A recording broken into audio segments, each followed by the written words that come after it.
প্রিয় বন্ধুরা, আজকে আপনাদেরকে একটি বিষয় মনে করিয়ে দেব।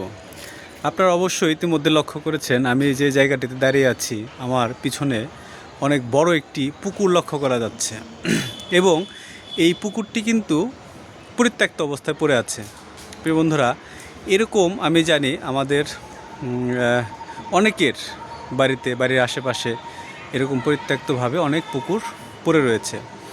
আমরা যদি এই পুকুরগুলোর সঠিক ব্যবহার করতে পারি তাহলে কিন্তু আমাদের যে মাছের ঘাটতি রয়েছে, আমিষের যে ঘাটতি রয়েছে, সেই ঘাটতিটা কিন্তু পূরণ হয়ে যায়।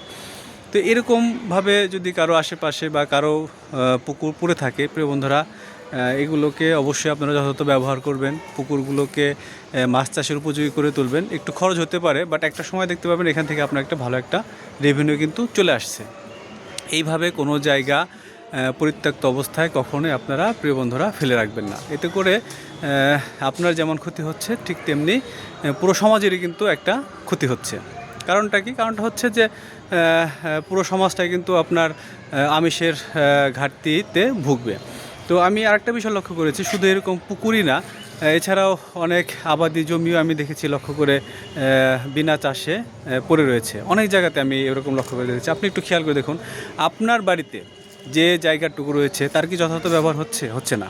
চাইলে আপনার যে বাজার থেকে যে সবজিটা আপনি ক্রয় করছেন, আপনি চাইলে কিন্তু আপনার বাড়িতে সেই সবজিটি চাষ করতে পারেন। আপনার যে জায়গা রয়েছে, আমি জানি শুধুমাত্র যারা শহর অঞ্চলে ভাড়া থাকেন তাদের যদি ছাদে একটু চেষ্টা করেন পারবেন, বাট যারা গ্রামে থাকেন অনেকের বাড়িতে আমি দেখেছি পরিত্যক্ত অবস্থায় বা অব্যবহৃত অবস্থায় অনেক জায়গা পড়ে রয়েছে।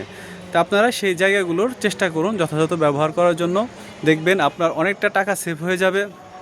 আপনার যে বাড়তি যে ব্যয়, সেই ব্যয় থেকে আপনি নিজেকে সেভ করতে পারবেন এবং আপনার আমিষের চাহিদা থেকে শুরু করে আপনার যে সবজির চাহিদা, ভিটামিনের চাহিদা আপনি কিন্তু নিজেই মেটাতে পারবেন। এবং সবচেয়ে বড় কথা হচ্ছে, আপনি যে খাবারটা পাবেন সেটা হচ্ছে প্রিজারভেটিভ মুক্ত, কোনো রকম ফরমালিন থাকবে না, ঠিক আছে? সেই খাবারটা হবে আপনার একদম মানে ন্যাচারাল, যেখানে কোনো রকম ক্ষতিকর কোনো কিছু থাকবে না।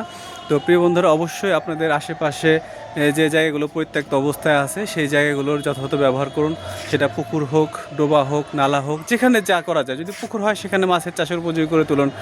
যদি আপনার কিছু জায়গা পড়ে থাকে সেখানে গাছ রোপণ করা যায়, সেখানে গাছ রোপণ করুন। যদি সবজির চারা সেখানে রোপণ করা যায়, সবজির চারা রোপণ করুন। সেখানে লেবু গাছ হতে পারে, ধুন্দুল, পেঁপে, বিভিন্ন রকমের শাকসবজির চাষ কিন্তু, প্রিয় বন্ধুরা, আপনারা করতে পারেন। তো এতে করে কি হবে, আপনার আর্থিকভাবে আপনি লাভবান হবেন এবং আপনার অতিরিক্ত ব্যয় কমে যাবে এবং আপনি, সবচেয়ে বড় কথা হচ্ছে যে, নিজের উৎপাদিত আপনার আপনার বিভিন্ন ফরমালিন মুক্ত আপনি অরিজিনাল সবজিটা কিন্তু আপনি খেতে পারবেন, যেটা আপনার স্বাস্থ্যের জন্য অনেক ভালো হবে। তো প্রিয় বন্ধুরা, অবশ্যই আপনারা প্রত্যেকের যে জায়গাটা রয়েছে, অবশ্যই প্রত্যেকের জায়গার সঠিক ব্যবহার নিশ্চিত করবেন। ভালো থাকবেন, সুস্থ থাকবেন।